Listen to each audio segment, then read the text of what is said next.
성도 여러분 안녕하십니까? 하나님의 성전에 오르신 여러분을 하나님께서 축복하실 것입니다. 저는 요한의 복음, 즉 요한복음과 요한계시록을 중심으로 강해 설교를 이어가고 있습니다. 오늘 16번째 시간입니다. 5번째 나팔에 대해서 함께 살펴보도록 하겠습니다. 오늘 본문의 말씀 요한계시록 9장의 말씀 함께 펼치도록 하겠습니다. 요한계시록 9장 1절 이하의 말씀입니다. 다섯째 천사가 나팔을 불매 내가 보니 하늘에서 땅에 떨어진 별 하나가 있는데 그가 무저갱의 열쇠를 받았더라.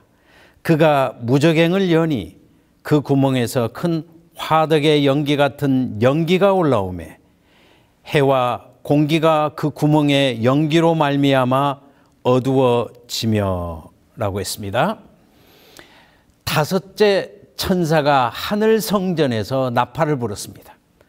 이 땅에서는 하나님의 임재, 하나님의 역사 개입, 하나님께서 기도의 응답으로서 신실한 자들의 기도의 응답으로서 이 땅에 징조가, 경고가 주어지는데 한마디로 말하면 무저갱이 열리고 무저갱에서부터 연기가 올라오고 그 연기로 해, 달, 별이 더욱더 어두워진다 이렇게 기록하고 있습니다.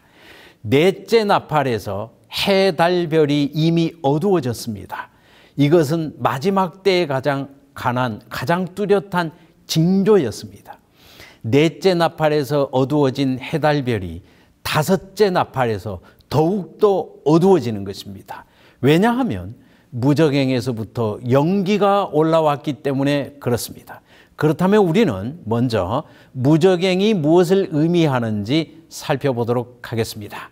유다서 1장 6절의 말씀을 읽겠습니다. 또 자기 지위를 지키지 아니하고 자기 처소를 떠난 천사들을 큰 날의 심판까지 영원한 결박으로 흑암에 가두었으며 하나님께서 타락한 천사들을 흑암에 가두었다. 그곳이 무저갱이라고 알려주고 있습니다. 그러므로 무저갱은 창조 이전에 흑암이 깊은 그러한 상태와 연관되어 있으며 하나님께서 타락한 천사들을 제어하는 장소, 가두어두는 장소로 성경에 언급되어 있습니다. 이 사실을 요한계시록 20장 1절 이하는 또 분명히 알려주고 있습니다. 또 제가 읽겠습니다.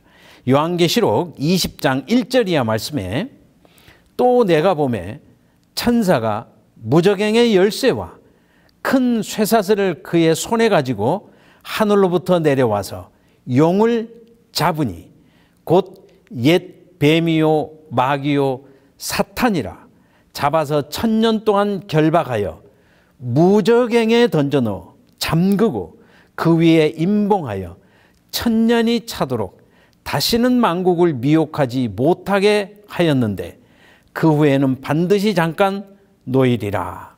예수님의 재림과 함께 일어나는 사건 중에 하나는 천사가 사단으로 상징된 용을 결박하여서 무저갱에 넣고 자물쇠로 잠그고 다시는 만국을 미혹하지 못하게 하는 사건입니다. 그러므로 하나님께서 재림과 함께 사탄을 무저갱에 넣어서 만국을 미혹하지 못하도록 잠그는 사건이 일어나는 것처럼 사탄의 타락과 타락한 천사들이 하늘에서 쫓겨났을 때에 하나님께서 악의 세력들을 무저갱에 넣어서 잠궈두시고 제어하셨다는 사실을 우리는 추론해 볼 수가 있습니다. 그리고 성경에 제가 시간 관계상 다 찾지는 못하지만 이런 무저갱에 갇혀있는 천사들의 모습이 여러 번 등장하고 있다는 것을 알 수가 있습니다. 그런데 심각합니다. 다섯째 나팔에서는 재림 직전에 재림의 징조가 나타날 때 사탄은 무저갱의 열쇠를 받았습니다. 하나님께서 주셨겠죠? 허락하셨겠죠? 그리고 사탄이 그 무저갱의 자물쇠를 열었습니다. 그 결과 악의 세력들이 그 무저갱으로부터 올라오기 시작했습니다. 마치 연기처럼 올라옵니다. 해달별을 더욱더 어둡게 합니다. 이 땅을 더욱더 어둠으로 몰아가는 것입니다. 심각한 상황이 벌어지는 것입니다. 그림에서 보시는 것처럼 무저갱을 열 때에 사탄은 악의 영들을 끌어올려서 본격적으로 이 땅에서 활동을 시작하도록 하는 것입니다. 그러므로 재림의 징조가 나타날 때에 세상의 형편은 악의 영들이 활동하기 시작하는, 본격적으로 활동을 시작하는, 하나님의 제어에서부터 일부 풀려나게 되는 그러한 놀라운 사건이 이 땅에서 진행된다는 것을 알 수가 있습니다. 두려운 이야기입니다. 지금까지 하나님께서 악의 영들을 제어하셨지만 이제 그 제어에서 풀려나고 있는 것입니다. 계속해서 다섯 번째 나팔 요한계시록 9장 3절과 4절의 말씀을 제가 또 읽겠습니다. 요한계시록 9장 3절의 말씀에 또 황충이 연기 가운데로부터 땅 위에 나오매 그들이 땅에 있는 전갈의 권세와 같은 권세를 받았더라.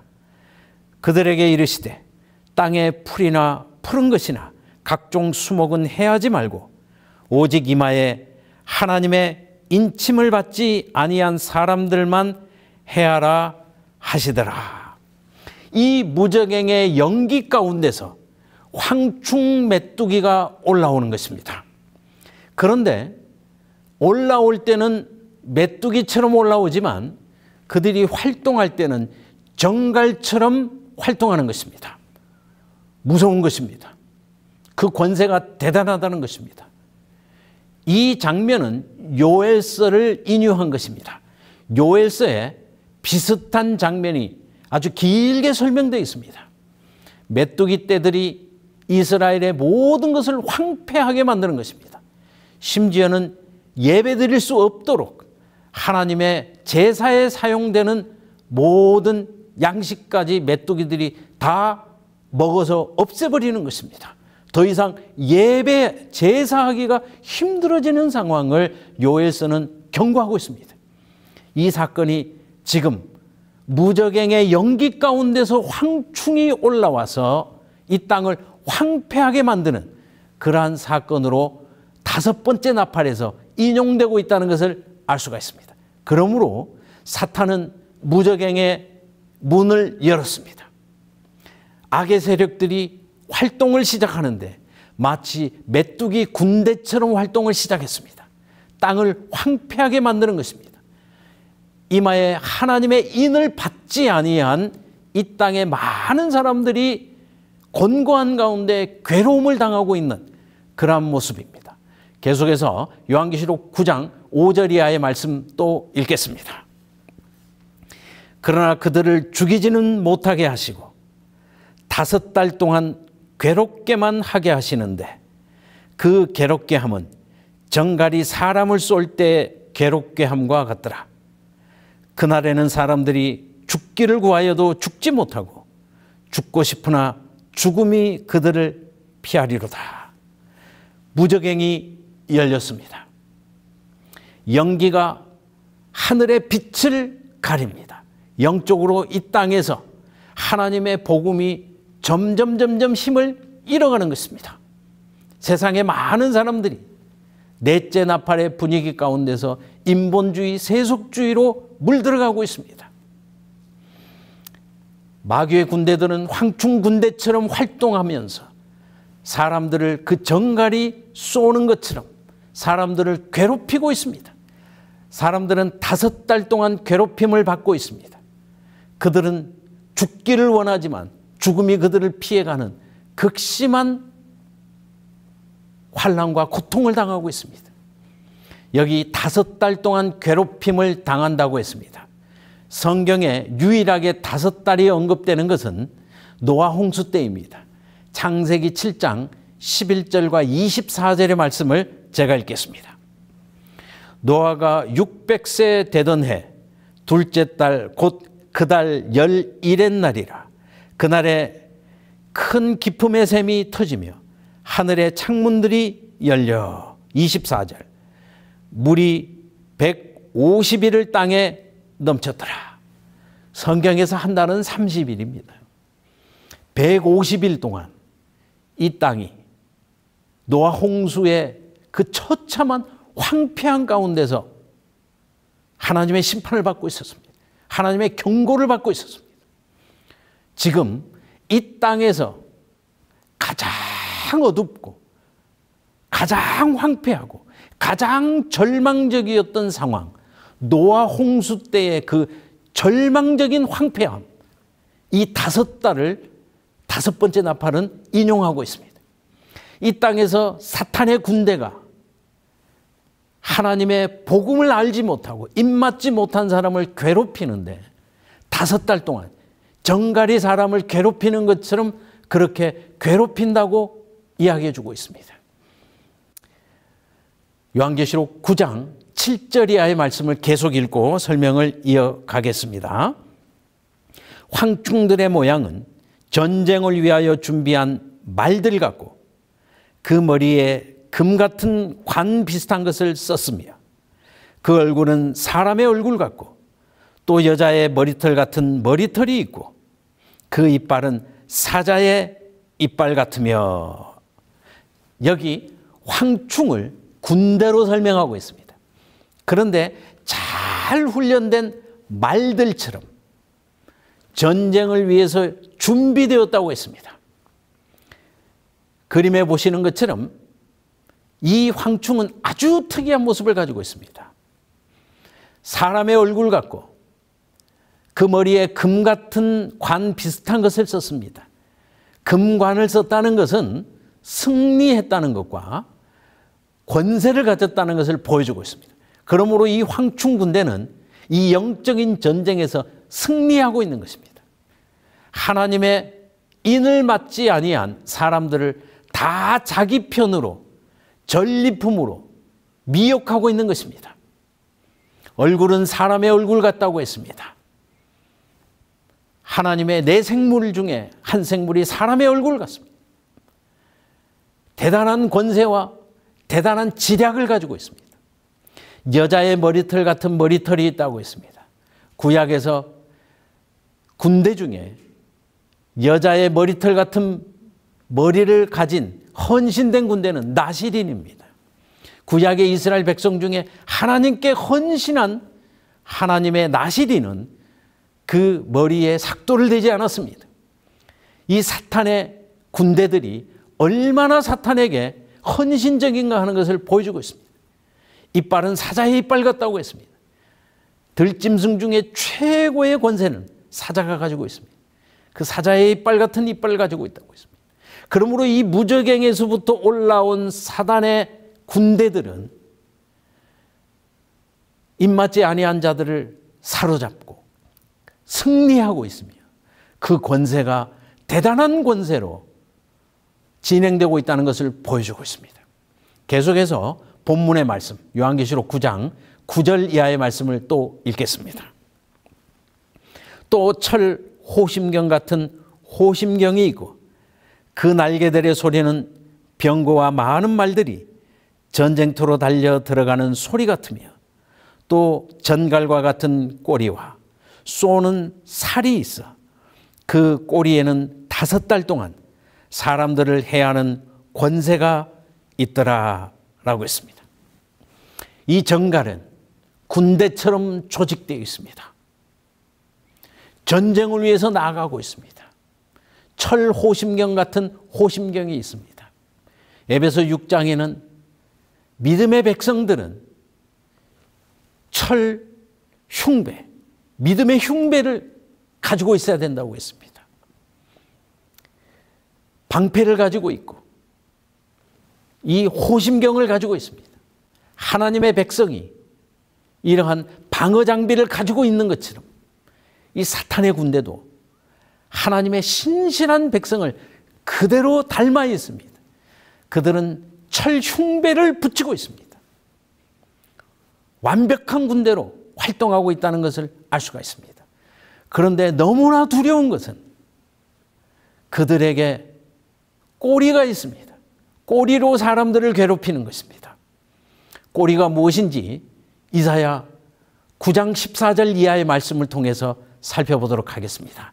이사야 9장 14절과 15절 말씀에 그러므로 여호와께서 하루 사이에 이스라엘 중에서 머리와 꼬리와 종려나무 가지와 갈대를 끊으시리니 그 머리는 곧 장로와 존귀한 자요 그 꼬리는 곧 거짓말을 가르치는 선지자라. 즉 거짓 선지자라는 뜻입니다. 성경에서 머리는 하나님의 백성, 특별히 하나님의 지도자를 상징합니다. 그런가 하면 꼬리는 거짓 선지자, 거짓을 말하는 거짓 지도자를 가리킵니다. 사탄은 무저갱의 문을 열었습니다. 세상을 전체 어둡게 만들었습니다. 그 어두운 가운데서 메뚜기 군대를 일으켜 세웠습니다.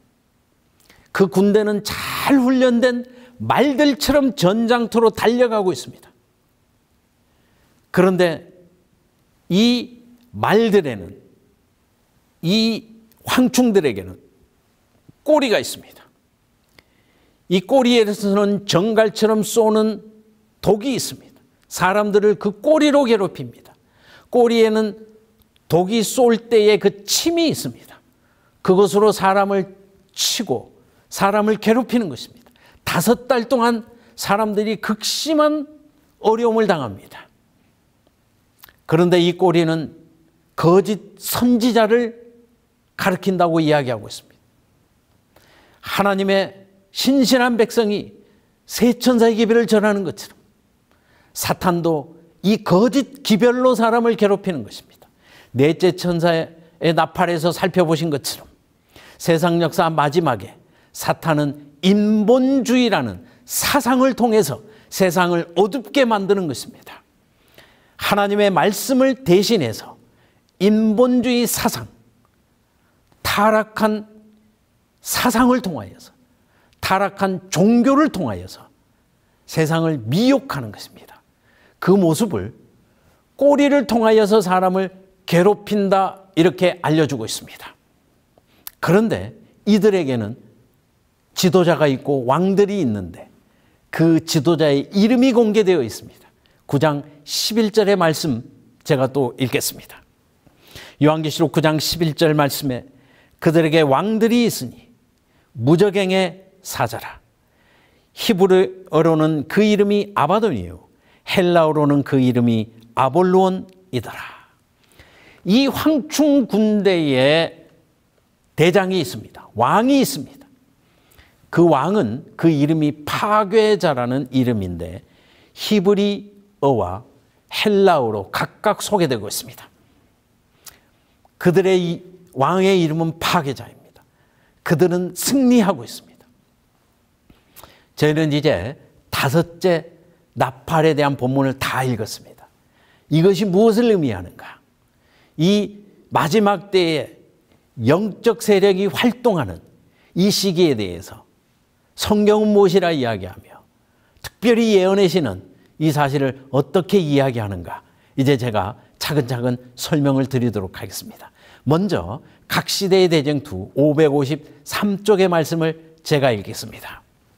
각 시대의 대쟁투 553쪽 말씀에 근대 강신술의 효시가 되는 신비한 두드림은 인간의 속임수나 솜씨에서 나온 것이 아니고 악한 천사들이 직접 행한 일이었으며 그들은 그렇게 하여 사람을 멸망시키는 가장 성공적인 기만 중 하나를 가져오게 되었다. 많은 사람들은 강신술을 단순히 인간의 속임수에 불과하다고 믿음으로 기만당할 것이다. 여기 화이트 선지자는 우리들에게 이 때에 관해서 구체적인 말씀을 기별로 주고 있습니다. 근대 강신술의 시작. 자, 마지막 때의 가장 뚜렷한 징조 중에 하나, 가장 두려운 징조 중에 하나는 현대 강신술이 본격적으로 시작되었다는 것입니다. 동서양을 막론하고 가장 기독교적인 국가인 미국에서 강신술이 본격화되기 시작한 것입니다. 이 신비한 두들림의 시작, 이것을 많은 사람이 경홀히 여기고 마치 마술사들이 눈속임하듯이 그런 눈속임이 아닐까 막연하게 생각한다는 것입니다. 그러므로 많은 사람이 기만을 당하게 될 것이라고 했습니다. 그리고 선지자는 분명하게 이야기해 주고 있습니다. 그것은 사탄이 악의 영들과 함께 직접적으로 행하는 것이다 라고 경고해 주고 있습니다. 이 강신술이 마지막 전쟁의 사탄의 무기가 될 것이며, 이 강신술을 분명히 이해하고 예언의 말씀 속에서 분명히 알고 이 강신술을 이길 만한 기별이 이 재림교회에 있어야 할 것을 아주 수없이 많이 증언의 말씀에 기록해 주고 있습니다. 이 근대 강신술은 죽은 자의 상태와 연옥과 지옥에 대한 잘못된 이해와 실제적인 사탄의 영의 활동으로 이어지는 사탄이 만들어 놓은 가장 심각하고도 가장 강력한 무기입니다. 우리는 이것을 분명히 이해할 필요가 있습니다. 이것이 넷째 나팔과 다섯 번째 나팔에서 분명히 우리들에게 예언되어 있고 경고되어 있습니다. 이 사실을 우리는 분명히 깨달을 것입니다. 하나님께서 무저갱에 악의 세력들을 제어하셨던 그 제어가 마지막 때에 풀려나게 되고, 악의 세력들은 이 무저갱에서부터 올라오게 되고, 사탄은 무저갱으로부터 황충 군대를 일으키고, 이 무저갱에서부터 7머리 가진 짐승이 올라오게 만들 것입니다. 이 무저갱에서 올라온 짐승이 펼치는 마지막 전쟁이 계시록 12장부터 22장까지 구체적으로 언급되고 있습니다. 우리는 무저갱에서부터 올라온 짐승을 분명히 알아야 합니다. 그의 머리 7에 대해서 우리는 분명히 알 필요가 있습니다. 이 7머리 가진 무저갱으로부터 올라온 짐승을 이해하기 위해서 우리는 7나팔을 분명히 이해할 필요가 있고, 오늘 5번째 나팔에서는 이 무저갱이 열리고 사탄이 활동하는 그 활동의 시작을 분명히 알려주고 있습니다. 저는 한 책을 소개할까 생각합니다. 여러분이 보시는 것처럼 In the Name of Jesus라고 하는 기도에 관한 책입니다. 이 책에서는 우리의 상태를 분명히 경고해 주고 있습니다. 이 책이 너무나 슬픕니다. 저는 이 책의 제목을 볼 때마다 참 눈물이 날 지경입니다.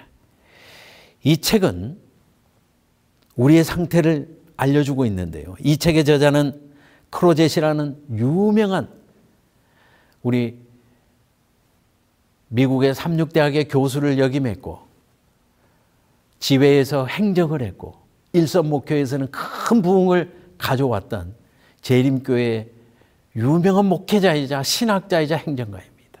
이 크로젯 목사님이 이 책을 통해서 우리에게 이렇게 경고하고 있습니다. 이 책 8쪽에는 이렇게 기록되어 있습니다.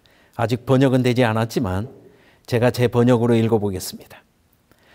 그러나 우리는 대부분 기도를 거의 하지 않는다. 하더라도 많은 사람들이 믿음 없이 기도한다. 참 두려운 이야기입니다. 이 목사님이 많은 기도회를 이끌었고 많은 전도회를 이끌었습니다. 이 목사님이 많은 사람과 상담을 했습니다. 학생들을 가르치면서 지도했습니다. 이 목사님의 결론은 무엇인가?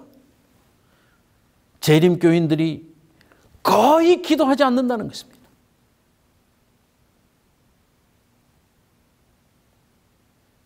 기도하더라도 공중기도만 하고 있다는 것입니다. 다른 사람 앞에서만 기도하고 있다는 것입니다. 하나님과 실제적으로 교통하지 않고 있다는 것입니다. 심각한 이야기입니다.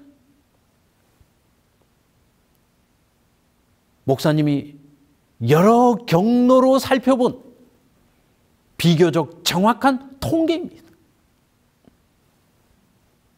지도자라 할지라도 기도하지 않는 것입니다. 그들은 말씀을 보고 예배하는 것으로, 다른 사람 앞에서 신앙생활을 하는 것으로 신앙의 거의 모든 것을 가름하고 있습니다. 사탄은 악의 영들을 무저갱에서부터 끌어올려서 세상을 취하게 만들었습니다. 세상을 마비시켰습니다. 세상은 완전히 사탄의 이론에 사로잡혀 가고 있습니다. 이때의 재림교회의 형편을 하나님은 주시하고 있습니다. 하나님의 백성이라도 취해 있습니다. 비단 클로젠 목사님의 경험의 말씀이 아니고 우리가 우리 주변을 살펴보더라도 거의 기도하지 않고 있습니다. 악의 영들은 이처럼 강력하게 활동하고 있는데, 슬픈 예수님의 비유의 말씀처럼 열 처녀가 다 졸며 자고 있는 그 형편이, 뜨뜻미지근한 라오디게아 교회의 형편이 우리에게도 진행되고 있지 않은지 자신을 살피고 우리 주변을 살필 것입니다. 오늘날 많은 기독교인들은 성경을 통독하지 않고 있습니다. 성경은 휴대폰 안에 있는 것이지 나의 신앙과 나의 믿음 안에 더 이상 있지 않는 것 같습니다. 설교도 유튜브 사이트에 있는 것이지 원하는 것을 골라 듣는 것이지 부담스러운 설교는 듣지 않고 있습니다.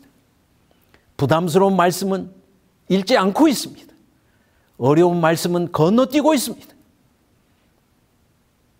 부드러운 말씀만 전해달라고 요구하고 있습니다. 여러분은 창세기 1장부터 요한계시록 22장까지를 빠짐없이 통독하고 있습니까? 경고의 말씀들을 주의하며 묵상하고 있습니까? 부드러운 말씀만 보고 있습니까? 원하는 말씀만, 원하는 설교만 듣는 것은 편식입니다. 하나님이 어느 때, 어느 말씀을 통해서 우리에게 권면하실는지 하나님 중심으로 우리는 신앙할 필요가 있습니다. 나 중심으로 내가 원하는 말씀만 통독하고 듣는 것이 아니라 하나님 말씀 전부를 우리는 유념해야 합니다. 이때를 위해서 베드로는 경고하고 있습니다. 베드로전서 5장 7절의 말씀을 읽겠습니다. 베드로전서 5장 7절의 말씀에 너희 염려를 다 주께 맡기라. 이는 그가 너희를 돌보심이라. 근신하라 깨어라 너희 대적 마귀가 우는 사자같이 두루다니며 삼킬 자를 찾나니. 너희 염려를 다 주께 맡기라고 했습니다. 왜냐하면 사탄이 우는 사자처럼 삼킬 자를 찾고 있다고 했습니다. 사탄이 사자처럼 하나님 백성을 삼키려 할 때 우리가 사자의 먹잇감이 되지 않기 위해서는 우리 염려를 하나님께 맡겨야 된다고 했습니다.